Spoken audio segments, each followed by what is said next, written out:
Alright, so I wanted to make a video about balancing again, but this time more with dialogue rather than just playing how we direct the reader through the narrative, just like the last video.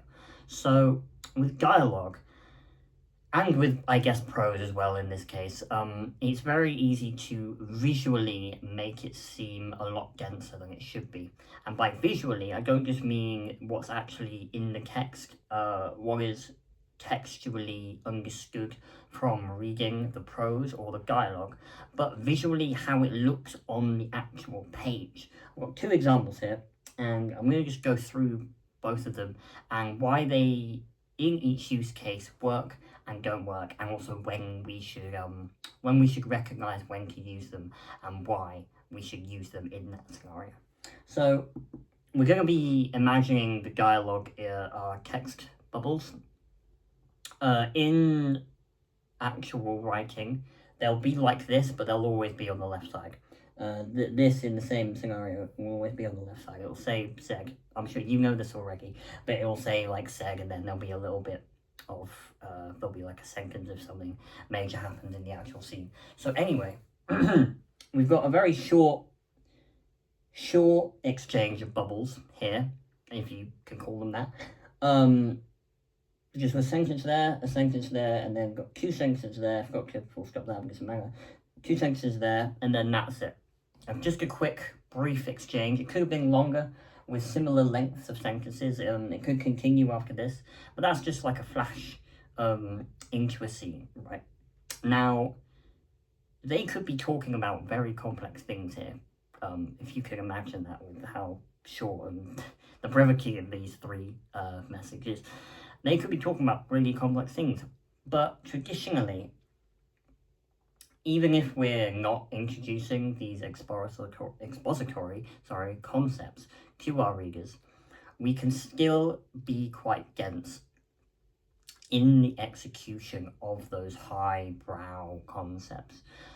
Something like if your story is based in science fiction, that's going to have a lot of scientific components to it, whether that's real or whether that's fake, or not fake, but fictional, things you've made up for your world. That's very dense. Even if it's made up, it's still very, very dense. And like I said in the previous video, it's about balancing in that aspect what you need to show your reader. And that also reflects within the dialogue too. How trusted you are in your own writing and how assured you are in your own writing, but also how assured you want the readers to be within those concepts as they're understanding them, as they're learning them, as the characters are understanding them. This is an exchange between two characters, and they might be, exchanging quick findings about something that they've just figured out, right, in the story. But visually on the page, that's very easy to read. Ignore what's below the squiggly line. That's very easy to read. And imagine if it's actually on a page, or if it's on like a phone with a text bubble there. That's a very quick exchange. In fact, it will be smaller than that on modern phones. It's just a very, very quick exchange, and that's really easy for us to read. Even if we even with prose, with pages that imagine a page and it's just prose. There's no speech, there's no like little thought indentations in italics. It's just a page of prose. If that page has several line breaks, several paragraph breaks, and it's not just one big Henry James-esque wall of text, that's very easy to read. When we flip over to that page on the book, we're like, oh, we have some respite. We feel a sense of relief. And that's exactly the same with dialogue. Even if we're seeing these high concept ideas that are being flung about, if they're being flung about like this in a careful way, which I'm sure you are being careful, but in a careful way, they can be much more digestible for the reader. And it's important to have those moments, because otherwise they're not going to be on the same page, or they're going to be very tired or worn out, or they're just going to not be interested. And that's the worst one, if they're not interested. I almost flipped off the camera there, I apologise. That's the worst one, if they're not interested.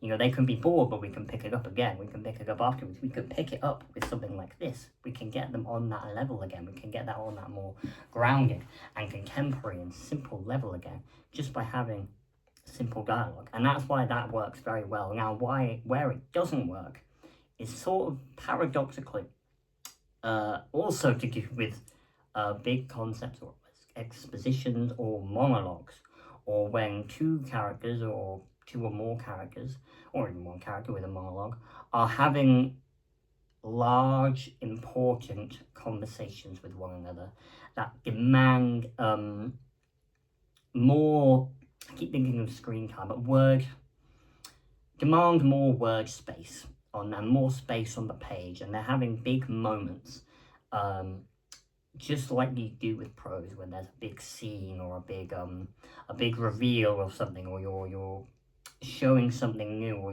you're using exposition. They're used for bigger, grander moments within your story that deserve the time and the effort it takes to read that more denser paragraph, that visually denser paragraph on the page. And that is where the bottom below the squiggly line comes in. This is again a string exchange. Perhaps it's with the same two characters, but this is a much bigger. They're both of their responses, even though that one's smaller, both of their responses are much longer. And that is because this we'll go off the example of as an important moment. This is a moment of great importance in this example, and we need to give the dedicated time so that both that moment for the characters and in the story feels earned, but also that we feel that sense of accomplishment. We feel that sense of earning, because we've gone through that with those characters. We've experienced that story, and so we can have that time to relieve ourselves through the much more denser prose or paragraphs or dialogue, so that we can get that sense of accomplishment, so that we can get that sense of just that sense of accomplishment. It's obviously it's harder visually when you have a page of 12 point or 10 to 12 point font that's in a tiny little page, and it's just prose, or it's just paragraph, or it's just two big speeches, two characters talking for a long time to one another. It can be hard to read that, but knowing when that it's important in your story, much like with the House of Fiction. If you haven't seen that video, it's essentially, imagine you are directing your character through the house. What elements of that house do you show them, and how long do you show them for, so they're able to not only grasp what you're trying to say, but there are enough questions asked that they still have that retained mystery. They still have so many questions to ask. How much of that world do you need to show? How much of those character moments do you need to show and build for your audience, for those moments to feel earned, for these moments specifically to feel earned, for those bottom moments?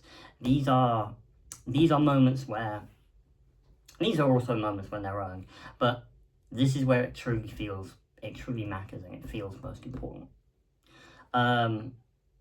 That's just, I wanted to make a little video on how we can balance our dialogue and when to know when to put them in.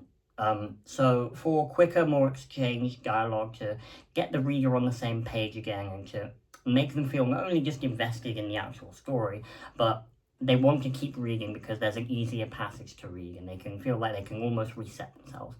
And here is where we earn those moments. We reward them for their dedication and for their time and effort put into this story. And hopefully that makes sense, and take care.